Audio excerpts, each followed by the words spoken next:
Il y a une petite calvasse. Vous dites quand c'est... Bah alors moi c'est Martin Cattel, du coup j'ai 18 ans. Je fais du bad depuis mes 8 ans et du coup ça va faire 10 ans que j'en fais.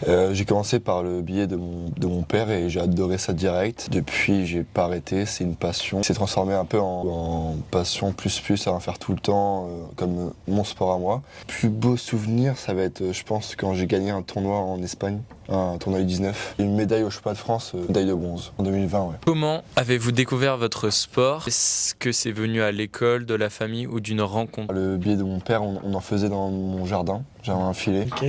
Est-ce que vous avez toujours aimé le sport ou est-ce qu'il y a eu un déclic dans votre vie à un moment? Non, avant le bad, j'ai fait du tennis et de la piscine. J'ai fait 3 ans de tennis, du coup de 5 ans à 8 ans. Du coup, c'est soit tennis, soit bad et je suis concentré sur le bad. Et puis 2 heures le lundi soir, mardi soir pareil, 2 heures. Mercredi, je suis à 2 heures aussi. Jeudi, je suis à 2 heures. Le vendredi, je suis à 2 heures aussi. Si j'ai pas compète, je peux avoir un entraînement le dimanche. Si j'ai compète, c'est tout le week-end quoi. De 12 à 17 à peu près, ouais. Donc quand je dis ça et que le sport est court, par rapport aux profs absents, j'essaie de me caler par rapport aux entraînements. Parce que souvent les entraînements, parce que je m'entraîne à mon club et dans une structure privée extérieure que je paye moi-même. Et puis ma vie sociale, en vrai, ma vie sociale, elle se regroupe que sur le bad. Le bad, c'est 100% ma vie sociale. Je me retrouve avec tous mes potes à l'entraînement. J'ai des potes au lycée et puis un peu en dehors, mais vraiment, le plus gros, c'est au bad. Quelle fréquence avez-vous des compétitions et comment vous y préparez mentalement et physiquement? En fait, j'ai interclub et compétition individuelle. Interclub, j'en ai au moins tous les mois, 2 fois ou 1 fois par tous les mois. Et puis compète normale, je peux en avoir plusieurs par mois. En fait, ça dépend. C'est arriver à un niveau, à mon niveau là, les compètes, on n'a pas tout le temps. Je pense qu'à peu près 2 par mois. Et si tu pouvais, t'en ferais plus ou c'est bien 2 par mois? Et en vrai, c'est pas mal 2 par mois, mais le truc, c'est que les classements, ils ont changé. Du coup, c'est plus si bien d'en faire tout le temps parce que si tu perds, c'est au match, c'est moins intéressant qu'avant. Et puis prépa mentale, ça va, mentalement, je suis, mais j'ai pas une prépa mentale que ça, quoi. Combien de jours de repos par semaine avez-vous? Qu'est-ce que ça change pour vous? Des fois le vendredi, tout dépend des tournois, tout dépend s'il y a entraînement ou pas. Le dimanche?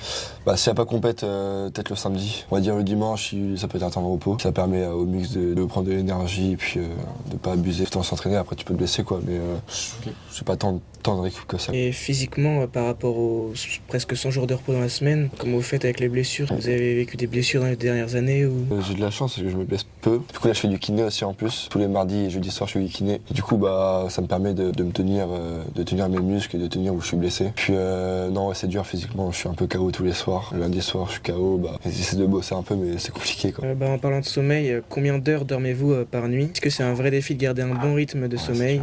Je dors pas beaucoup, hein. Je dois dormir 7 heures. Mais il faut que je me cale un rythme de sommeil parce que en vrai, le sommeil c'est tellement important. Faut un rythme, mais en vrai le sommeil c'est trop important, mais aussi la nourriture. J'essaie de faire des repas équilibrés, bien manger pour être au mieux de ma forme, mais le sommeil c'est plus compliqué je pense. Parfaite transition. Comment gérez-vous votre alimentation? Est-ce que tu as un régime particulier? Non mais j'en ai avoir un là. Du coup maintenant je suis en lien avec une naturopathe. Et du coup elle va me faire une alimentation assez saine qui va permettre de maximiser la performance au mieux. Puis je vais voir comment ça se passe. Pour l'instant j'ai pas de régime, je mange comme je mange. Et puis je verrai ça dans quelques semaines. Est-ce que vous limitez votre temps sur les écrans? Si oui, comment faites-vous? Je regarde beaucoup de films, beaucoup de documentaires quand je rentre chez moi. J'aime beaucoup regarder des documentaires sur la psychologie et tout. Du coup, le temps d'écran, c'est 1 heure et tout, donc ça. Et plus le téléphone, c'est un peu compliqué de gérer. Je suis un peu accro à mon téléphone, donc on va dire regarder des documentaires, ça permet de changer de TikTok ou de jeux sur le téléphone. Du coup, pas m'instruire en regardant les écrans que d'aller sur TikTok, quoi. Tu disais, tu fais des vidéos, du coup, tu peux nous expliquer un peu rapidement quel contenu tu proposes? Ouais. Du coup, je fais des vidéos sur les réseaux, sur TikTok et Insta. Je fais des vidéos un peu humoristiques, un peu tout, où je monte le bad. J'ai fait 2-3 vlogs, un peu de motivation. J'essaie de un peu mettre en avant le bad. Il est pas très mis en avant sur les réseaux. Je continue et ça me plaît, c'est le principal. Quels sont les sacrifices les plus difficiles à faire, concilier sport et vie quotidienne? Le plus dur c'est la vie sociale, mais du temps pour ça parce que même voir ses copains ou quoi, parce que quand t'es à l'entraînement, t'es obligé d'aller à l'entraînement. Même la famille, un sacrifice c'est aussi l'argent, ça coûte cher. Au moins se mettre à fond dans un truc, ça coûte de l'argent et puis ça coûte du temps quoi, mais si ça te plaît c'est le principal quoi. Est-ce que votre lycée vous soutient dans votre pratique sportive? Les profs sont vachement compréhensifs, les profs de sport ils sont vachement compréhensifs. Souvent des fois quand je suis pas bien, quand je vais à un compète, quand je suis un peu fatigué, ils sont compréhensifs. Ils réduisent mon temps d'effort quand on fait sport ou quoi, mais non, ils sont très compréhensifs, mais il n'y a pas d'aide particulière non plus. Et je sais les profs sont assez compréhensifs par rapport à ça et c'est déjà énorme. Avez-vous eu déjà des difficultés à concilier les deux, donc lycée et pratique, et comment tu as fait pour surmonter ça? En 6e, 5e, j'étais au collège, j'étais un bon élève, j'avais 17 de moyenne et tout. Et puis du coup je suis arrivé en pôle, je suis descendu à 11 de moyenne direct, je me concentrais que sur le bad et ma passion c'est ma passion, les cours ça passe à côté. Heureusement j'essaie de faire à l'inverse là, mais j'arrive toujours pas. Le bad reste le bad, reste le truc premier, mais je sais que c'est pas bien et qu'il faut pas. Et je me concentre vraiment sur le bad. Si je peux m'entraîner, je vais m'entraîner. Il n'y a pas de si je peux bosser, si je peux avancer. Il y a plus de ça de mon côté. Moi, c'est vraiment focus sur le sport, sur le bad. Et puis, je suis pas mature sur le point où j'arrive pas à concilier sport et études. Quels sont vos objectifs sportifs pour les mois ou les années à venir? J'ai les France adultes dans pas longtemps. On va pas passer 2 tours, ça serait énorme.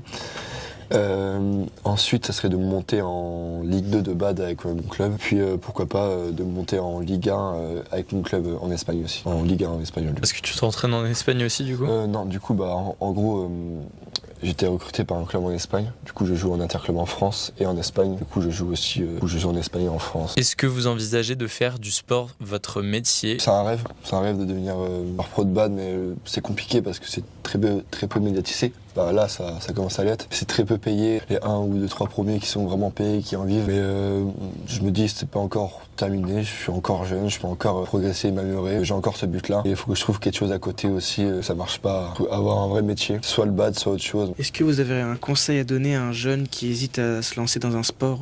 Te compare pas trop aux autres. Laisse-toi la marche par rapport aux autres. Laisse ta courbe. Progresser comme toi tu veux progresser. T'es pas comme eux. Laisse focus sur toi et reste dans ta bulle. Et puis tu vas tout déchirer à un moment, quoi. Et du coup, merci. Ah bah, ok, carrément. Ok, carrément. Et bah, du coup, merci à toi. Et si tu devais résumer ton rapport au sport en un mot, ce serait quoi? Waouh, j'attends trouver un vrai mot là. Moitié. Moitié. C'est ma moitié, quoi. Ah. Sans sport, je vis pas, quoi. Monsieur Ostrowski. Tu peux dire complètement. C'était trop dur à dire. Là, c'est arrêté, mais juste.